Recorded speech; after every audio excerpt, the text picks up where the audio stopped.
बिस्मिल्लाहिर्रहमानिर्रहीम। इय्याक नअबुदु व इय्याक नस्तईन। तो गाइज़, लास्ट वीडियो में हमने ग्लाइकोलाइसिस डिस्कस किया था। अब मैं टीसीएस साइकिल यानी ट्राइसिट्रिक एसिड साइकिल या इसे दूसरा नाम देते हैं क्रेब्स साइकिल। सेम होप कि आपको ना जो है ना एफएससी वाला नॉलेज भी पता होगा। ठीक है, वही अप्लाई करना है। थोड़ी सी बस ना एडिशनल चीज़ें हैं, बाकी वही है। अगर आपको वो साइकिल याद था तो ये बिल्कुल हलवा है। मेन एनर्जी प्रोडक्शन होती है, ठीक है। इसके अलावा जो होता है ना all enzyme of TCA, glycolysis कहाँ पे हो रहा था? साइटोसोल में। टीसीए कहाँ पे होगा? माइटोकॉन्ड्रिया के। एरोबिक पाथवे होता है, ठीक है, ऑक्सीजन की मौजूदगी में। एक मिनट यार, शोर बहुत आ रहा है। ओके, ऑक्सीजन जो होता है ना वो रिक्वायर्ड होती है। अब जिन सेल्स के अंदर ऑक्सीजन नहीं होती, यानी प्रॉपर ऑक्सीजन का सिस्टम नहीं होता, जैसे कि एरिथ्रोब्लास्ट होते हैं, वहाँ पे टीसीए साइकिल नहीं होता, क्योंकि उनके अंदर ना तो माइटोकॉन्ड्रिया ना ऑक्सीजन होती है, लेकिन वो डिफ्यूज होती है। वो ट्रांसपोर्ट के लिए इस्तेमाल करते हैं, वो अपनी खुद के लिए इस्तेमाल नहीं करते। इसलिए नो माइटोकॉन्ड्रिया, नो कोई ऑर्गेनेलीज है आरबीसीज के अंदर। इस वजह से जो है ना वहाँ पे टीसीए साइकिल नहीं होगा। ये एक एमसीक्यू होता है। अच्छा, थोड़ा सा बैक में रिव्यू चलते हैं। कार्बोहाइड्रेट्स थे, ग्लूकोज में ग्लाइकोलाइसिस होता था, 2 पायरोवेट के मॉलिक्यूल बनते थे, ठीक है।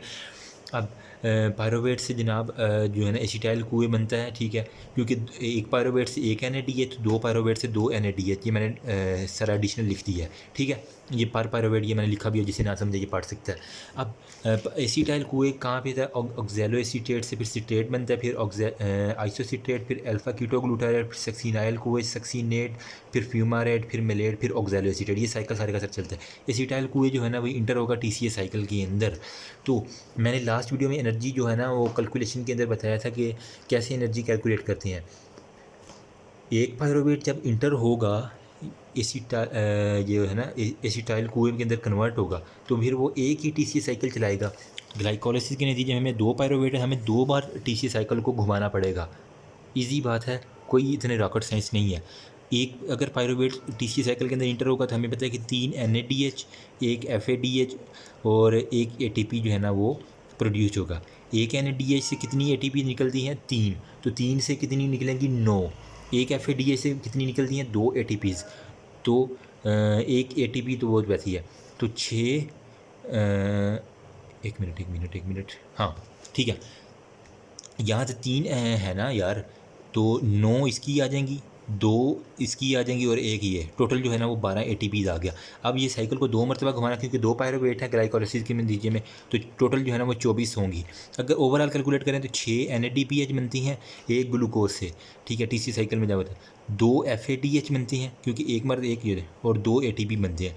अच्छा, 6 दूनी 12, 6 3 18 ATP और 4 NADH और 2 ये 18 और 4 22 और 2 24। वैसे भी 24 है, अगर दूसरी तरह कैलकुलेट करें तो जिस तरह मर्जी करें 24 ही बनते हैं, ठीक है। 24 ATPs जो है ना वो पर ग्लूकोज मालिक्यूल जो है ना वो टीसीए साइकिल में बनती हैं, यानी 2 पायरोवेट से।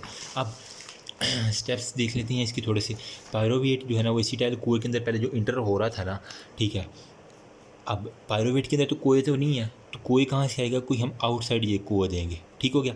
अब पायरोवेट से हम 3 कार्बन कंपाउंड है, ठीक है, लेकिन एसिटाइल कुएँ हमें पता है 2 कार्बन कंपाउंड है। ये आपने बात याद रखनी है। पायरोवेट 3 कार्बन है, एसिटाइल कुएँ जो है ना वो 2 कार्बन कंपाउंड है। तो एक कार्बन फिर किधर गया? वो डीकार्बोक्सिलेज हो गया, यानी डीकार्बोक्सिलेशन हो गया, CO2 रिमूव हो गया। इसके बाद ठीक है, एक जो है ना हम हाइड्रोजन भी निकालेंगे। वो हाइड्रोजन कहाँ जाएगा?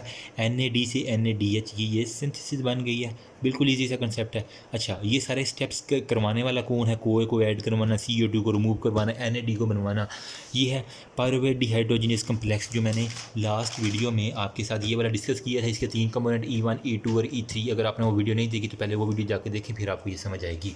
एक मिनट यार, अब ठीक है, ठीक हो गया। तो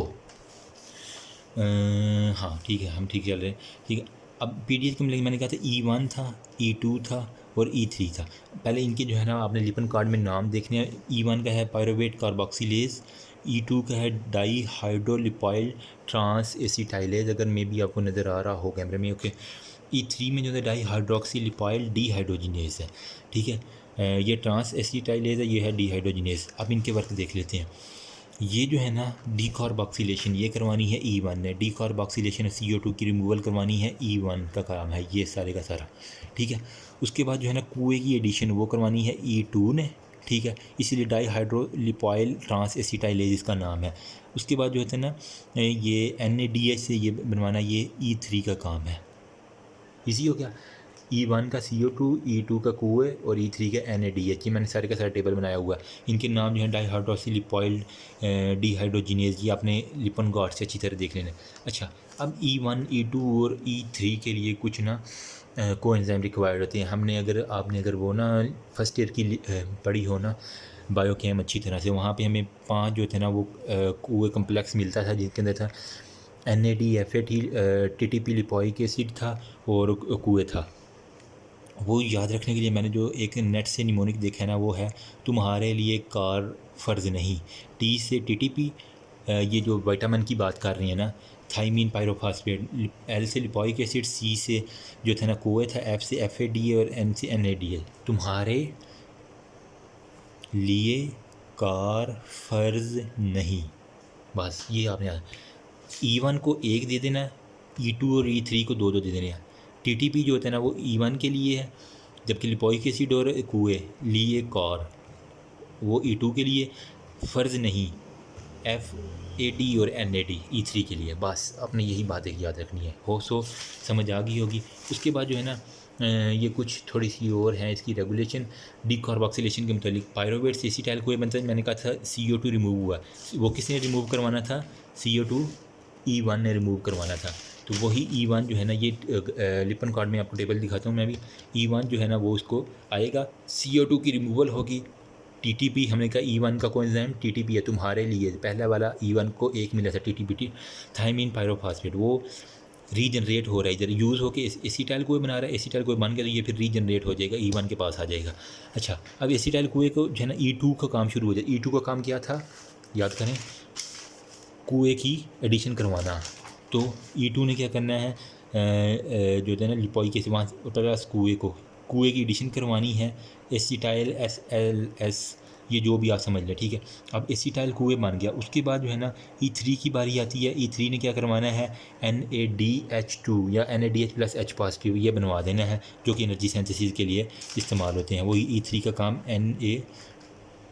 NADH की सिंथेसिस। इसका डाईहाइड्रोक्सिलिपॉइल डिहाइड्रोजिनेज मतलब हाइड्रोजन को रिमूव करके NADH को दे देना ताकि NADH बन जाए। बस ये छोटा सा टेबल मैं आपको भी दिखा देता हूँ।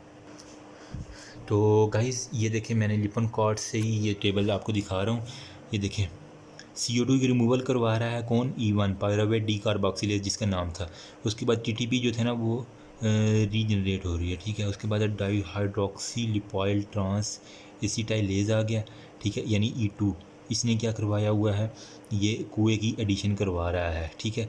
उसके बाद जो है ना डाईहाइड्रोक्सिलिपॉइल डिहाइड्रोजिनेज E3 का काम क्या आ रहा है, NAD से NADH और H पॉजिटिव की सिंथेसिस करवा रहा है, ठीक है।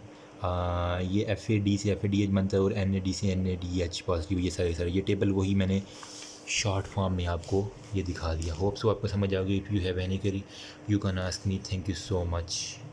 अल्लाह हाफिज़।